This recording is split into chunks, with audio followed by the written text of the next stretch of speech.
Hello guys, so today we're going to talk about your Darakaraka or 7th Lord in the Nakshatra of Utthraphalguni, okay?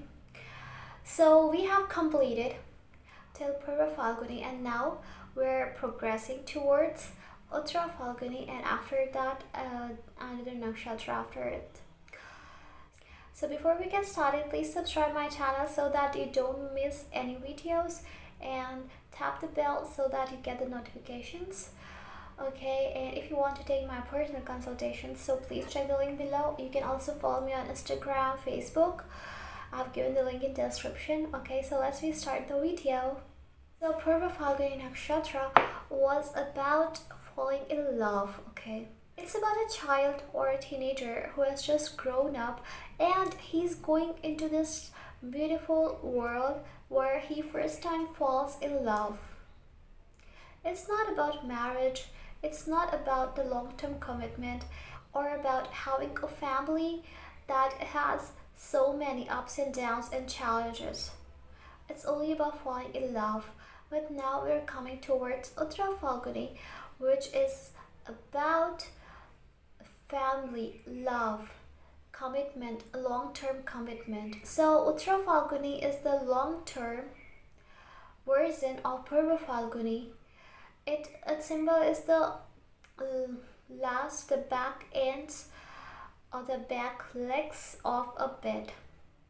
Because without the back legs, the bed will not have support. So we need 4 legs, okay? 2 front and 2 back. So we need love as well as commitment. So Utthraphalguni is about love and Utthraphalguni is about commitment, long-term commitment along with challenges. So the deity of this nakshatra is Ariman. Ariman is the deity of friendship, commitment, long-term partnership, devotion, sharing the things, sharing the happiness and becoming the true leader. The real leader is a servant.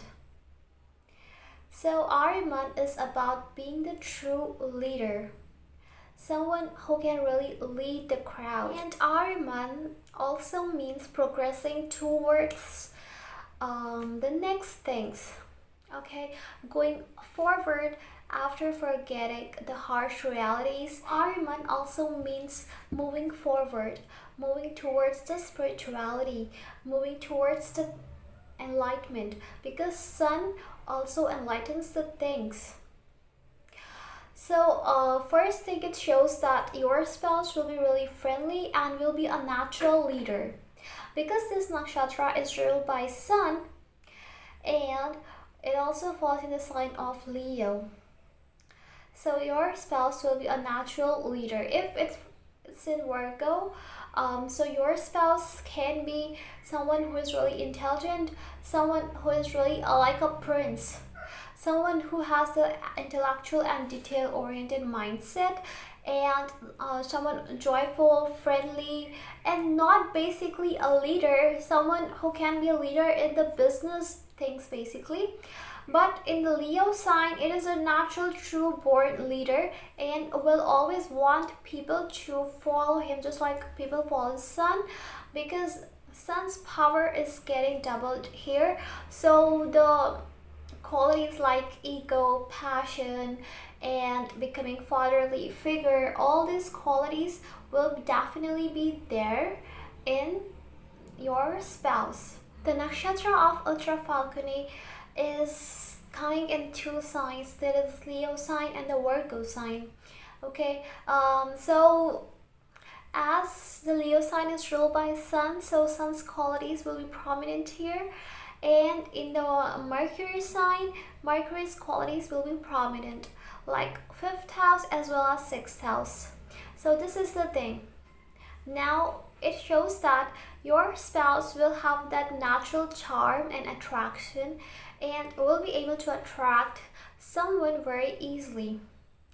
In the Leo sign, they are true leaders in the creative field as well. They really have that, that creative skills, that natural creative skills, that natural talent and natural leadership qualities.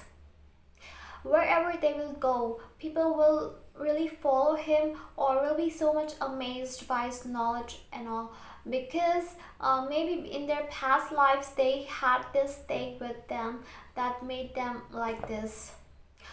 But your spouse will really be towards a long-term commitment, and it also shows that you will have a long-lasting marriage, someone who will be with you for a very long time, someone who will not be with you only for pleasure but for long-term commitment. And Ariman also shows like whatever you give, you have to take it back. So that's why if you give love to your partner, having your Darakaraka or seventh lord here, you will definitely receive that love back. So it will be really better if you give love to your spouse and love your spouse. It will really be so much better here. For them, love is about internal affection. Okay, the connection by soul, not by body. So your partner will not be someone who may be attracted to you only because of your body. Your spouse will want to be with you because of your soul and because of true love. And you also find someone with whom you can have true love and not that mere pleasure and having just romantic relationships.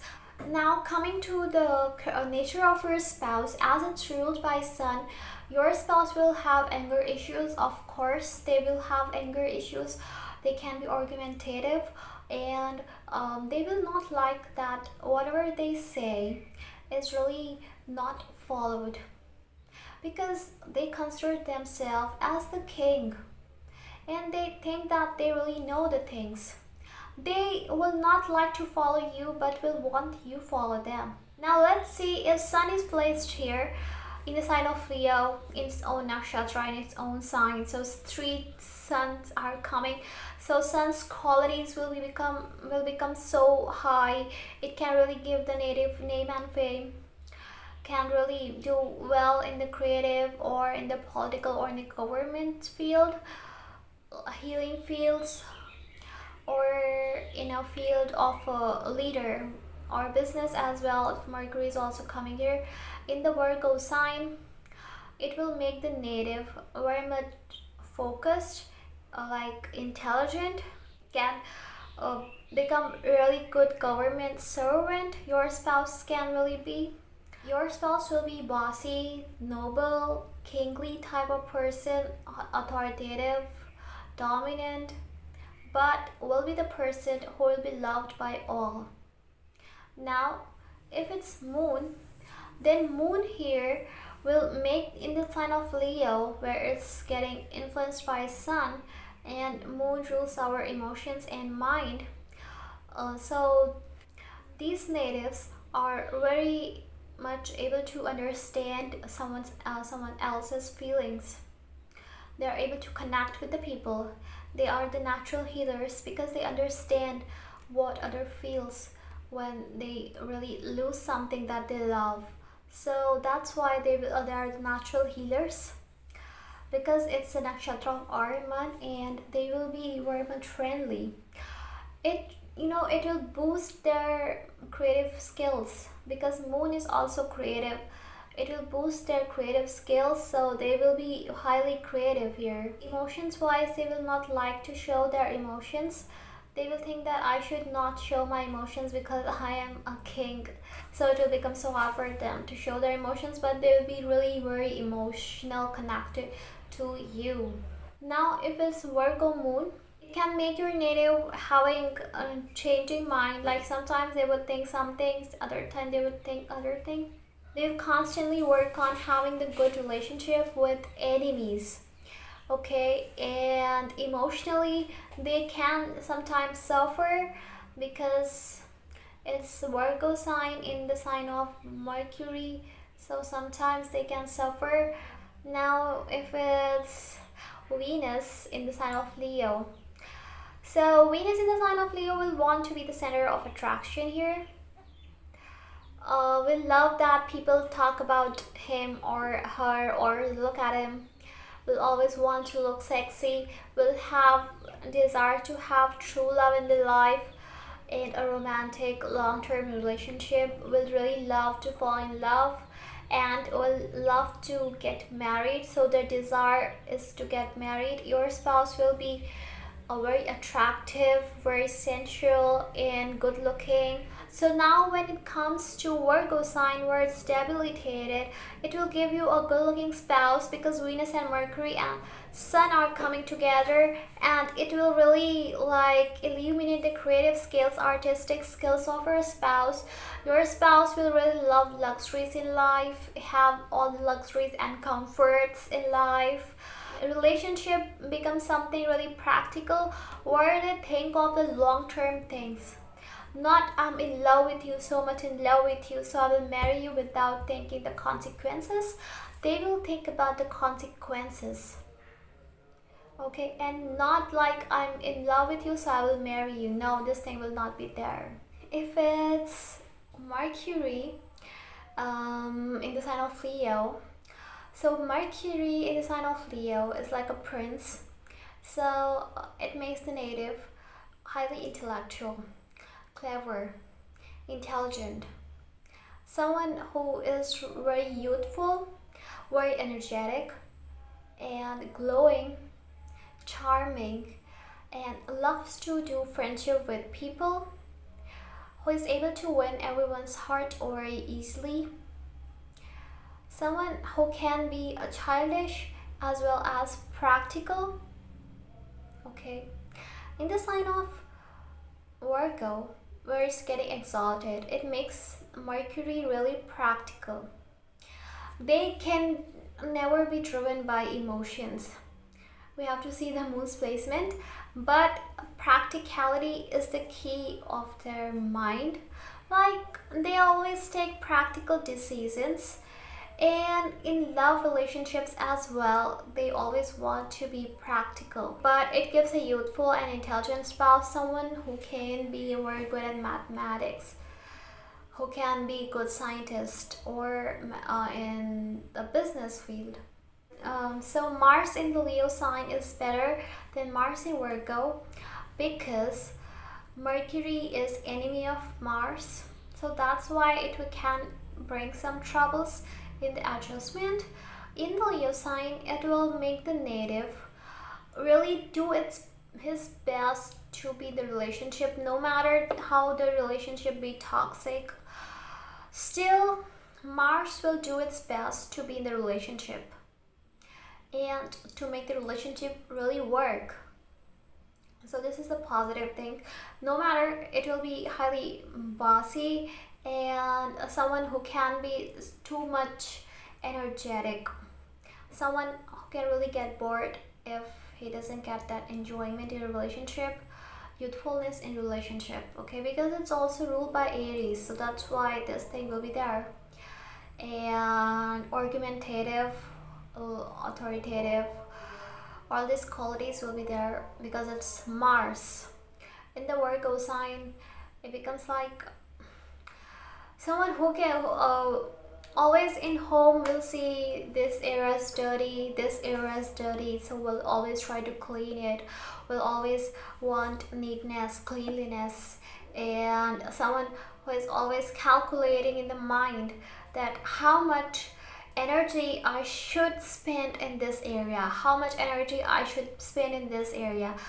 Now if it's Jupiter in the Leo sign, it really makes Jupiter someone who is very much attached to religions, ancient knowledge, someone who respects knowledge. In Leo sign, Jupiter really feels happy because fire signs are actually the dharmic signs, and Jupiter is a religious and a dharmic planet, so it loves to be in the dharmic signs like Aries or in Sagittarius or in Leo. Here actually the person will be too much into knowledge, gaining knowledge, will respect the teachers, and will also be wealthy, will also be creative. So this is the thing, will be very abiding by the law, will be dutiful, will follow you, and will become a good spouse, but will be attached to the old traditions and customs of the family. Now, if it's in the sign of Virgo, which is the mercurial sign, so it will make your spouse someone who can, no matter, will be able to defeat enemies very easily, will always want to have that kind of cordial relationship with enemies, will not have that much enemies, but he will become like a teacher who will teach, not like a simple teacher or like friendly teacher, someone who can really become the strict teacher, someone who is always not able to forget even the minute details about you and will remember everything, because it's expansion. Okay, and it also shows some kind of karmic debt because it's a Virgo sign. No matter, your spouse will be intelligent and too much into friendships, will always desire to have a long-lasting relationship. If it's Saturn in the Leo sign, Saturn is not that good because it's an enemy sign and enemy nakshatra.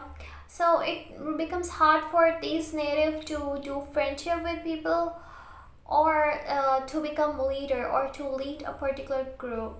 So it becomes hard for them. Marriage happens late, co-dated spouse. Delay in children can also happen. The marital happiness may come later in life, even some setbacks in education. So Saturn will give the fruits of this sign to a great extent later in life, depending upon the degrees. Okay, this is the thing. And now, if it's a sign of Virgo, it's much better here. It loves to be in the earth signs. Will slow down the enemies.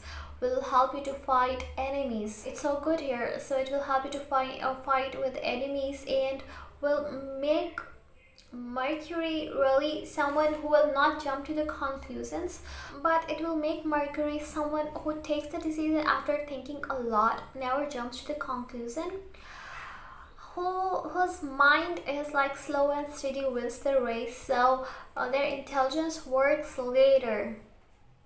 So slowly they will do the things. Slowly they will communicate. So I hope you really enjoyed the video, guys. Thank you so for watching. Please subscribe and bye bye.